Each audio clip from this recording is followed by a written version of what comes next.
한국에서는 2월 28일을 피해 일요일이라고 합니다. 본부와 경찰의 이게 폭력적인 행동이 이게 진짜 사람이 하는 짓인가?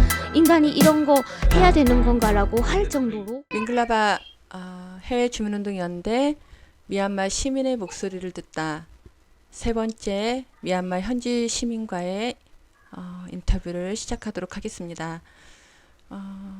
저희가 계속 뉴스를 보고 있는데요. 군부의 강경 진압이 갈수록 악랄해지고 있습니다. 그에 따른 미얀마 시민들의 체포, 폭행, 고문, 사망의 빈도수도 훨씬 잦아지고 있는 것 같습니다.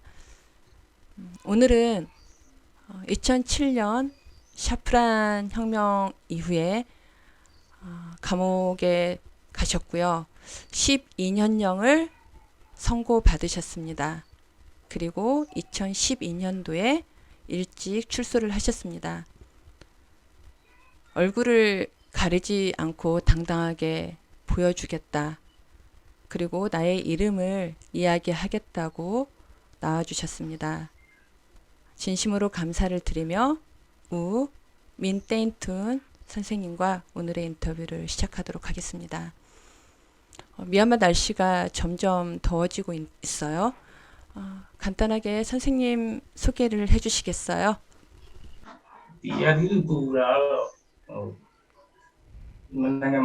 네, 미얀마는 점점 날씨가 지금 더워지고 있습니다. 미얀마에서는 3, 4, 5, 5달이 가장 더운 때라고 할 수 있죠. 네, 날씨는 점점 더워지고 있는데 일단 제 소개를 하자면은 저는 묘민 떼인툰이라고 합니다. 그리고 저는 과거에 정치범으로 감옥에 있었던 사람 중에 한 명이고요. 그때 당시에 저는 그거 전에는 정치범 되기 전에는 MPU라는 그게 미얀마 팔리멘트 그거인가 봐요. 그래서 MPU에서 다이렉터로 활동을 했답니다. 그때 당시에는 태국 국경 쪽에 있는 메사오라는 그쪽 지역에서 활동을 많이 했습니다. 네, 메솥은 그 난민들이 가장 많이 살고 있는 지역으로 태국과 미얀마 국경에 가까워서 한국인인 저희들에게도 조금은 익숙한 지역 같아요. 2월 1일 쿠데타가 일어나고 바로 시민들의 저항이 선언이 되고 행동이 시작되었던 것 같은데 저희는 한국에서는 2월 28일을 피해 일요일이라고 합니다. 그만큼 가장 시위가 격렬했고 희생자가 많이 나온 날로 기억하고 있는데요. 2월 1일부터 시작해서 오늘까지 혹시 시민들의 저항이나 시위의 양상이 좀 어떻게 달라지고 있는지 말씀을 부탁드리겠습니다.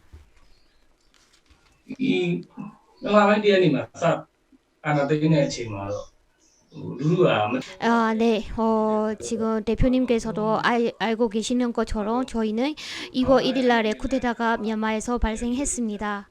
그래서 그때 아주 갑작스러운 이게 웬일? 무슨 쿠데타라고 아마 3일까지는 사람들이 이게 멘탈 붕괴한 상태로 저는 비유를 하고 싶습니다. 그래서 3일까지는 진짜 정말인가?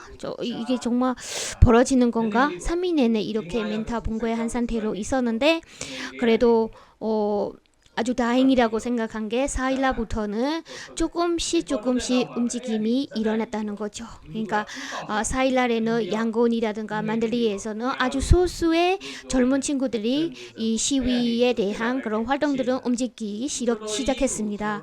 그때 시작했던 사람들이 젊은 층이라고도 할 수 있고 그 이후로 4일날 이후로 자동적으로 누가 할 거 해야 된다라는 말이 없이 그냥 자동적으로 저희 G세대가 아주 가솔력은 좀 붙고 아주 자발적으로 이렇게 4일날부터 조금 힘은 붙었다라고 얘기할 수가 있습니다. 그리고 저는 88대 경험했던 사람으로서 지금하고 비교를 했었을 때에는 요즘에는 SNS 영향으로 되게 과거와 달리 많이 우리가 같이 동원을 좀 시킬 수 있지 않을까라는 생각이 듭니다. 그것뿐만 아니라 요즘에 공무원들이 의료진부터 간사들 또는 간호사들 기타 등등 시리안 시민 불복종 운동도 지금 가수려고 붙었고요. 되게 활발하게 하고 있다는 거죠. 그리고 지금 리더가 없음에도 불구하고 자발적으로 또는 이 쿠데타에 저항해야 되겠다라는 이 하나의 마음으로 목적으로 지금 모든 연령층이 시위를 참여하고 있습니다. 여기서 리더가 없다라는 게 무슨 말이냐면은 이게 NLD 정당이 지금 구구문단했잖아요. 그렇기 때문에 남아있는 이 NLD 정당 의원들도 이게 모습을 나타낼 수가 없다는 거죠. 그래서 저희한테는 리더가 없다라고 저는 표현을 한 것입니다. 그래서 이런 상태로 4일날부터 이제 속도가 붙었고, 근데 이게 이런 상황이 Z세대가 시작했던 이런 저항 운동이 이렇게 클 거라고는 군부 쪽에서도 생각을 못했고, 저희 이 나이 많은 중에도 연령 중에도 이렇게 될 거라고도 상상도 못했대요. 그러니까 양쪽이 다 기가 막힌 거죠. 이렇게까지 사람들이 적구적인 이게 뭐냐? 그러니까 양쪽이 다 충격을 받은 거라고 저는 여기서 말씀드리고 싶습니다. 그리고 제가 평가하기에는 요즘의 Z세대들의 5년간의 자유의 그런 기간을 가졌기 때문에 이런 5년이라는 짧은 시간이지만은 이 친구들한테는 자유가 어떤 것인지 또는 조금이라도 아마 느꼈으니까 이거를 다시 군부 통치하에 나는 살고 싶지 않다라는 그런 마음이 크지 않을까라고 저도 판단이 합니다. 네, 이 상황이고요.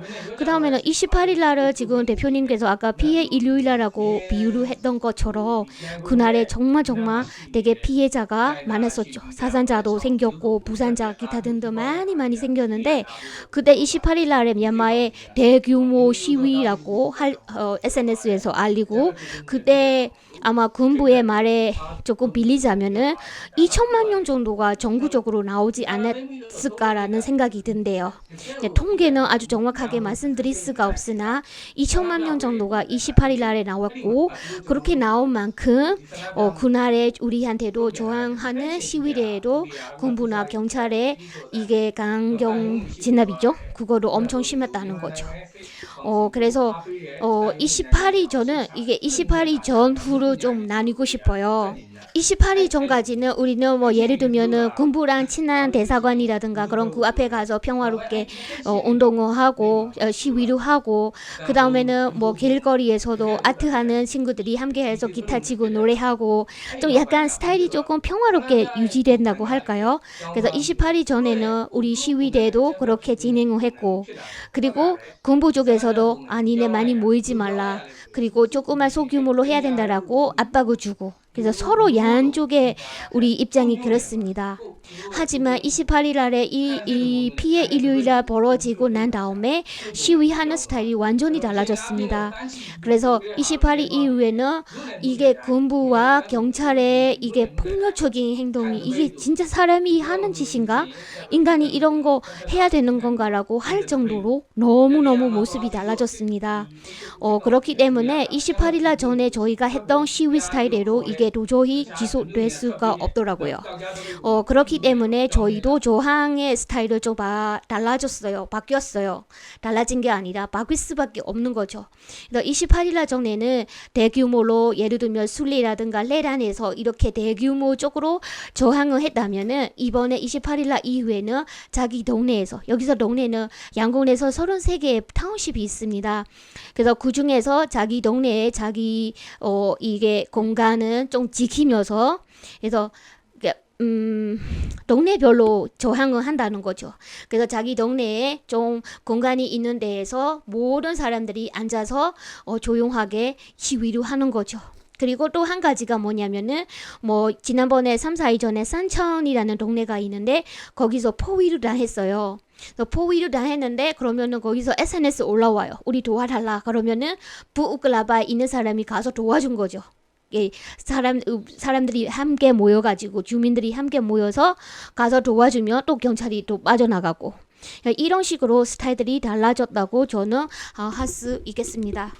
워낙 시위를 다양한 지역에서 또 다양한 세대들의 시위를 보고 계셔서 말씀이 쭉 가시는데요.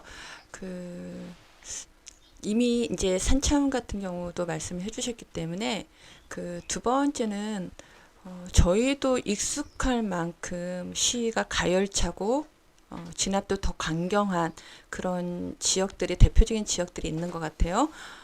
인세인이라든가 우클라바라든가 산차웅이라든가 따가이따라든가 이런 곳들이 익숙한데 혹시 지역별 그 군인들의 진압 그리고 시민들의 저항 대표적인 몇 가지를 좀 말씀을 해주실 수 있을까요? 이စစ်ကောင်စီကအဓိကတော့သူကတော့ 이게 대표님의 말을 질문을 대답하기 전에 일단 요즘에 미얀마에서 현재에서는 이 경찰들의 CDM 활동들이 조금 많아졌대요. 경찰들도 자기네들이 당하는 거를 뻔히 아니까 그래서 CDM 활동도 지금 많아졌다는 거 질문 대답하기 전에 그런 일이 있다는 거로 말씀드리고 싶습니다. 그리고 아까 지역별로 군 경찰이 어떻게 진압하고 있는지 그 다음에는 지역별로 주민들이 어떻게 지금 견디고 버티고 있는지에 대해서 질문을 말씀드리자면은 일단 지역별로 강력 진압을 하는 동네가 대표적인 거는 지난주에 했던 부우클라바죠. 그래서 부우클라바에 되게 많이 타겟을 듭니다. 군부 쪽에서. 왜냐하면은 그 지역을 보면은 그 조직 그 협동이라든가 함께 연대해 가는 것이 되게 끈끈하고 되게 체계적으로 잘 되어 있기 때문에 군부한테는 골치 아픈 동네라고 할 수 있습니다. 다른 동네보다 특히 그 동네가 아주 주민들의 그런 연대가 있기 때문에 그런 것들이 조금 부글라바에 너무 집중적으로 진압하는 것이 아닌가라고 생각이 듭니다. 그때에도 그렇게 강력적으로 진압을 했음에도 불구하고 경찰과 군인은 다시 주민들이 함께 연대를 해가지고 함께 해서 다시 포위를 해야 할 정도로 그 동네가 되게 아주 대단한 동네라고 할 수가 있어요. 뭐 최루탄 던지든 총으로 쏘든 어떻게든 주민들이 더 피해를 많이 보지 못하도록 서로 간의 그런 도움이라든가 서로 간의 그런 연대라고 해야 될까요? 그런 것들이 아주 좋다는 거죠. 그래서 군부 쪽에서는 특히 부글라바 같은 경우라든가 산청 같은 경우라든가 그런 동네들은 집중적으로 지금 강력 진압을 하고 있습니다. 그래서 모든 동네가 똑같을 수는 없어요. 지금 현재 33개가 있는데 그래서 그렇게 강력 진압을 하는 데 있어서는 지금 미얀마는 저희한테는 지금 딜레마라고도 할 수 있는 게 뭐냐면은 지금 엄청나게 지금 인간이 할 짓인가라고 할 정도로 군부와 경찰이 저희한테 지금 악한 짓을 행하고 있잖아요. 그래서 저희도 요즘에 딜레마가 생기는 게 우리가 다시 싸워야 되나? 우리 그냥 맡기만 해야 되는 건가? 그래서 지금 국민들 간의 시민들 사이에도 연령층에 따라서 이게 지금 딜레마로 되어 있대요. 내가 다시 이거 사와야 되는지 그냥 가만히만 평화 위주로만 가야 되는지. 왜냐하면 요즘에는 뉴스 통해서도 여러분께서 지금 알고 계시겠지만은 지금 최근에 와서 집안에 이게 영장 없이 막 쳐들어오고 그 다음에는 집 안에 있는 거 그 다음에는 시민단체 그 잔례 대신 치러주는 그런 단체들이 있지 않습니까? 그런 거에서도 운영비도 그냥 가져가는 거예요. 그리고 그것뿐만 아니라 일반직 저희가 사는 동네 이 집까지 들어와서 가져간다는 거는 요즘에는 많이 심각한 상태라고 할 수 있습니다. 그래서 연령층 사이에도 이게 다시 우리가 싸워야 되나? 아니면 그냥 가만히만 있어야 되냐? 이런 것도 연령층의 차이도 조금 있는 것 같아요. 그거는 좀 딜레마고요. 그리고 한 가지가 뭐냐면은 hlaingdaya라는 동네에 대해서 말씀드리고 싶습니다. hlaingdaya 같은 경우에는 어떻게 지금 경찰의 진압을 어떻게 막고 있냐면은 자기네 동네에서 경찰이 쳐들어오지 못할 정도로 아주 끈끈하게 지금 뭐 예를 들면은 보호 장치라든가 아니면은 그 사람들이 들어오지 못할 정도로 있는 물건은 다 동원해서 지금 아주 든든하게 탄탄하게 지금 준비를 아주 철저하게 지금 하고 있다고 할 수가 있습니다. 그리고 만약에 그날에 우리가 이렇게 A 스타일대로 준비를 했는데 그날에 실패를 했다. 경찰 진압에 대해서 실패를 했다. 그러면은 그 다음 날에는 이런 모습으로 우리가 이거 막아놓으면 안 되겠다. 내일이면 모레면은 그때 상황에 따라서 지금 실시간 지금 바꿔야 되는 상황이라고 말씀드릴 수 있습니다. 훌라얀따는 2008년에 그 미얀마에 굉장히 큰 사이클론이 있었어요. 이때 이제 이와디 강 주변으로 많은 집들이나 토지가 손실이 되고 그때 이제 생계를 이어가기 막막했던 주민들이 집단 이주해서 무허가 지역을 형성하면서 마을이 형성된 대표적인 곳이 훌라얀따야입니다. 그리고 훌라얀따야 옆에 이제 쉐비다라고 하는 곳이 있는데 대표적으로 한국의 기업들도 굉장히 많이 진출해 있어요. 중국 기업들도 많이 나가 있고 그래서 이제 특별히 저희 코코의 또 파트너 대중을 조직하고 있는 곳이 훌라얀따에 있어서 조금 더 훌라얀따가 대중적으로 잘 조직되고 싸우고 있다는 소리를 들으니까 역시 그 시민들의 조직된 힘이 굉장히 중요하고 또 이런 위기 상황에서 저력을 발휘하는구나라는 생각이 듭니다. 그리고 아까 이제 선생님도 말씀을 해주셨는데 저희도 이제 뉴스를 좀 보면 점점 그 경찰들 시위를 막았던 경찰들이 차마 같은 시민에게 총을 쏘지 못해서 양심 선언을 하게 되는 걸 보게 되고요.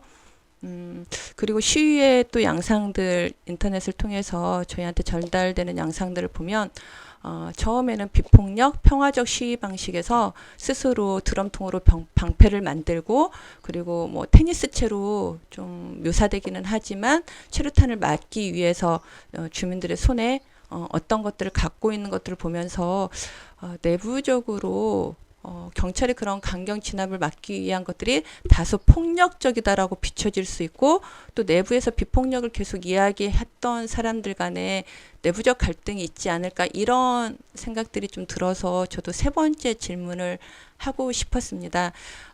경찰들의 양심선을 한 경찰들의 안전 어떻게 되고 있는지도 궁금하고요. 그리고 요즘 유독 많이 보면은 NLD 지도자들을 감금해서 다음날 뭐 시체로 통보를 받고 오는 경우도 봤고요. 그리고 청년 리더가 잠깐 집에 들린 사이에 체포되어서 그냥 그대로 무방비 상태에서 끌려가는 것들도 보게 됩니다. 점점 이렇게 뭔가 지도부들이 체포되는 상황이 되면은 시민들은 더 두려워하거나 시위를 좀 약화시키는 어떤 그런 요인이 되지 않을까라고 하는 걱정도 되는데 어떠신지요? ဟုတ်ကဲ့ဟိုစားဒီမုံတွေကတော့ညာပြီးတော့နောက်ဆုံးအချက်ကတော့ဒီအားလုံးဒီအဖြစ်အပျက်တွေကဒီစန္ဒပြမြန်မာပြည်သူတွေကိုဘယ်လိုတက်ရောက်လဲပေါ့နော်အနေချုပ်ရှင်းတယ် 그래서 지금 대표님께서 물어보신 그 경찰들의 CDM 활동에 참여하는 또는 양심 선언하는 경찰들의 안전은 사실은 좀 불안하기는 하죠. 하지만 이번에도 미리 기획을 해서 대부분 제가 알기로는 국경적으로 도망칠 수밖에 없는 그런 상황이라고 저는 들었습니다. 그래서 대부분은 본인의 고향에 또는 근무를 하고 있는 지역보다는 그 선언하자마자 바로 국경적으로 나가는 거죠. 그래서 저는 이 정도만 알고 있습니다. 경찰 시리안 또는 양심 선언하는 경찰들에 대해서는.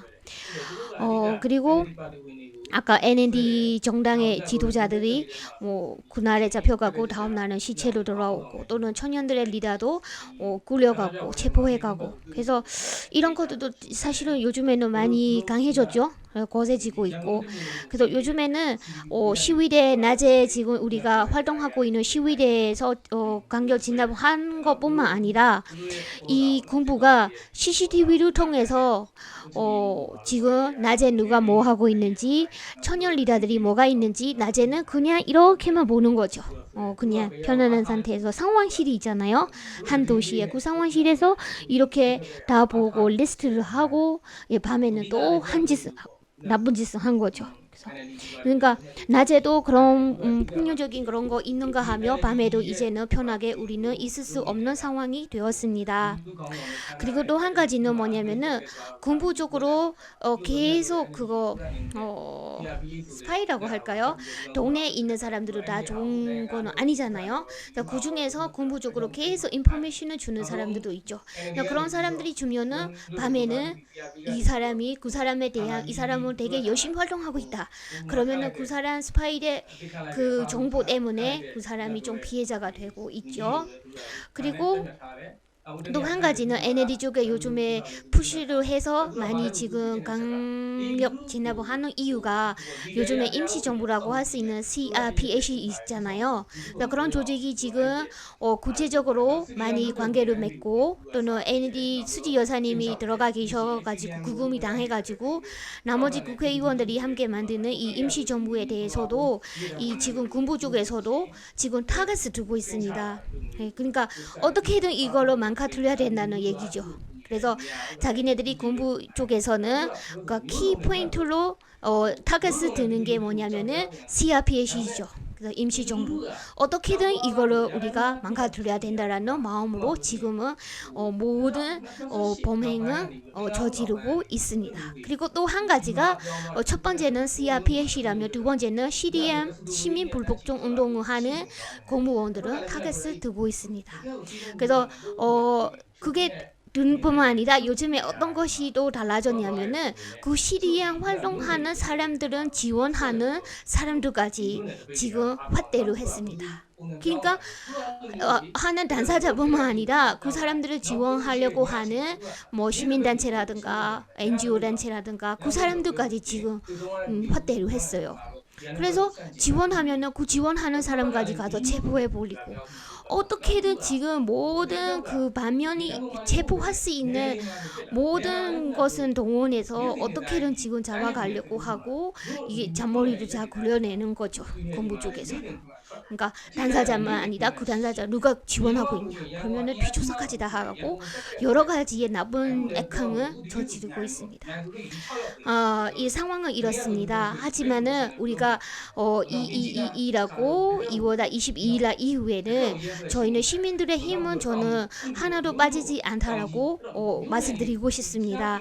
물론 아까처럼 아까 2천만 명이 도시의 한 곳에서 모였다는 거 좀 규모적으로는 크기는 한데 지금은 이 강력 진압으로 인해서 많이 모일 수는 없으나 아까 제가 말씀드렸던 것처럼 동네별로는 되게 끈끈하게 조직하고 함께 싸우고 있다는 것이죠. 또 요즘에 달라진 점이 뭐가 있냐면은 낮에 시위에 나가는 것뿐만 아니라 야간에도 이게 희생하는 희생자들에 대해서 촛불 기도로 해서 촛불을 켜서 동네마다 나와가지고 밤에까지 시위가 이어져 온다는 거죠. 그래서 그렇게 하면 또 저희가 이렇게 힘이 강해지는 만큼 또 군인과 경찰들도 똑같이 우리랑 똑같이 또 강도 진압을 하는 거예요. 너무 지겨울 정도로 얘네도 진압을 한다는 게 이 서로가 저희도 힘이 안 빠지는 것처럼 그 사람들도 더 강해진다는 거죠. 그래서 정리를 하자면은 그러니까 대규모적으로는 저희는 길거리 나서지는 못했으나 동네별로는 아주 조직 잘 하고 잘 버티고 있습니다.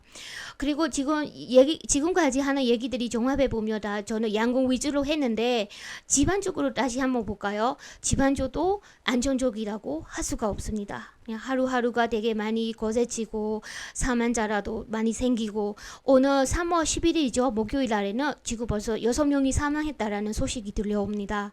그러니까 양공뿐만 아니라 다른 지방에서도 뭐 샨주에 있는 다운지라든가 아까 밑에 꼬리조 있잖아요. 미얀마 지도 보면은 꼬리 쪽에 미에이라고 있는데 그쪽에서도 많이 심해지고 있는 거죠. 하여튼 양국뿐만 아니라 지방에서도 많이 희생자가 많이 발생하고 있다는 거예요. 그리고 아까 한 가지 빠져 있는데 뭐냐면은 아까 NLD 정당 의원들은 데려가며 다음날 시체로 돌아왔다라는 얘기 있었잖아요. 그게 대부분이 타 종교인이 있더라고요. 그래서 지난번에 그 시체로 돌아오는 사람이 무슬림 주인이었어요. 무슬림 신도인데 그래서 그거도 어떻게든 갈등은 좀 만들어 보려고 하는 그런 꿍꿍이 아닌가라고 생각이 듭니다.